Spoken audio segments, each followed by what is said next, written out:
What is critical thinking?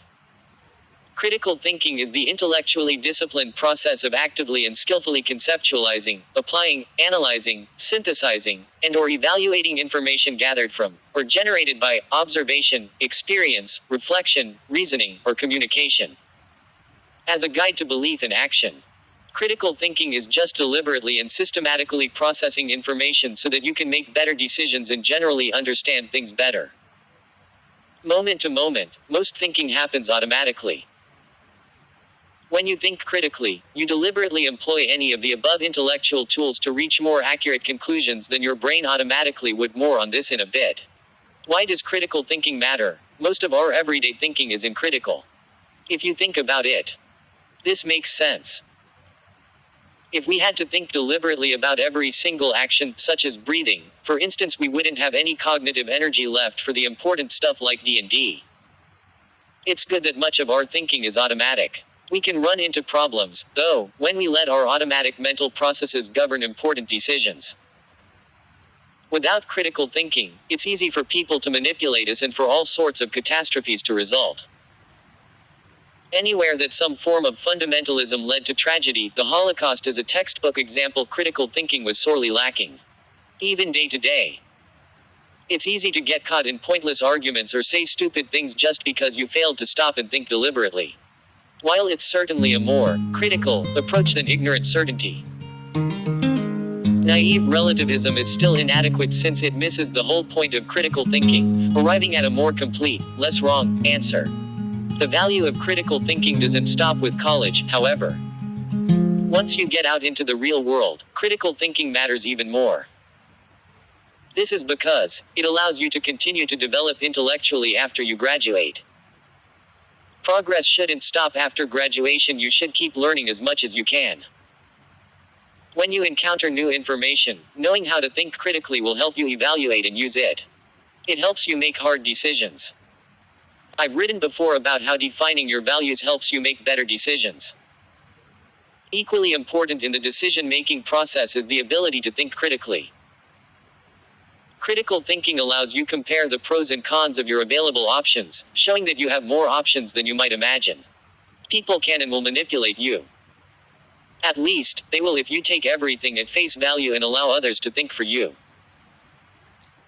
Just look at ads for the latest fad diet or miracle drug. These rely on ignorance and false hope to get people to buy something that is at best useless and at worst harmful. When you evaluate information critically, especially information meant to sell something, you can avoid falling prey to unethical companies and people. It makes you more employable and better paid. The best employees not only know how to solve existing problems, they also know how to come up with solutions to problems no one ever imagined. To get a great job after graduating, you need to be one of those employees, and critical thinking is the key ingredient to solving difficult, novel problems. Now, let's look at the tips that can help you become a critical thinker. Make sure to subscribe to this channel and hit the bell. 1. Ask basic questions. Stephen J. Dubney said, "The world is complicated. But does every problem require a complicated solution? Sometimes an explanation becomes so complex that the original question gets lost." To avoid this, continually go back to the basic questions you asked when you set out to solve the problem. Here are a few key basic questions you can ask when approaching any problem. What do you already know? How do you know that? What are you trying to prove, disprove, demonstrated, critique, etc.? What are you overlooking? Some of the most breathtaking solutions to problems are astounding not because of their complexity, but because of their elegant simplicity. Seek the simple solution first. 2. Question basic assumptions. When you assume, you make an ass out of you and me. The above saying holds true when you're thinking through a problem. It's quite easy to make an ass of yourself simply by failing to question your basic assumptions. Some of the greatest innovators in human history were those who simply looked up for a moment and wondered if one of everyone's general assumptions was wrong. From Newton to Einstein to Yitang Zhang, questioning assumptions is where innovation happens. You don't even have to be an aspiring Einstein to benefit from questioning your assumptions. That trip you've wanted to take. That hobby you've wanted to try. That internship you've wanted to get. That attractive person in your world civilizations class you've wanted to talk to. All these things can be a reality if you just question your assumptions and critically evaluate your beliefs about what's prudent, appropriate, or possible. If you're looking for some help with this process, then check out Oblique Strategies. It's a tool that musician Brian Eno and artist Peter Schmidt created to aid creative problem solving. Some of the cards are specific to music, but most work for any time you're stuck on a problem. 3. Be aware of your mental processes. Human thought is amazing, but the speed and automation with which it happens can be a disadvantage when we're trying to think critically. Our brains naturally use heuristics, mental shortcuts, to explain what's happening around us. This was beneficial to humans when we were hunting large game and fighting off wild animals. But it can be disastrous when we're trying to decide who to vote for. A critical thinker is aware of their cognitive biases and personal prejudices and how they influence seemingly objective decisions and solutions. All of us have biases in our thinking. Becoming aware of them is what makes critical thinking possible. 4.